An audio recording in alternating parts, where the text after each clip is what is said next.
Kinabitan natin ng ilaw, auxiliary light yung ating e-bike, at mahina na ang kanyang ilaw. O, diba? Siya.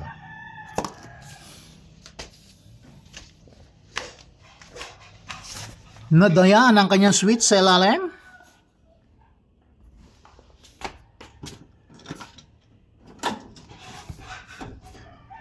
Yan o.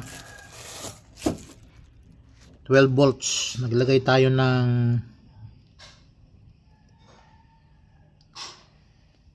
linya sa isang battery lang. So, tapos naglagay tayo ng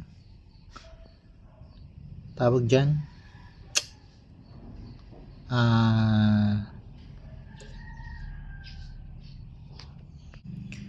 fuse box para in case na magkaroon ng short ay safety.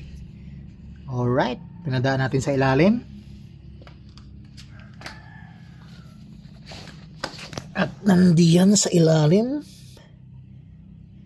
at dito lumabas. So ayos na, pailawin natin. Tcharan! Okay, umilaw na.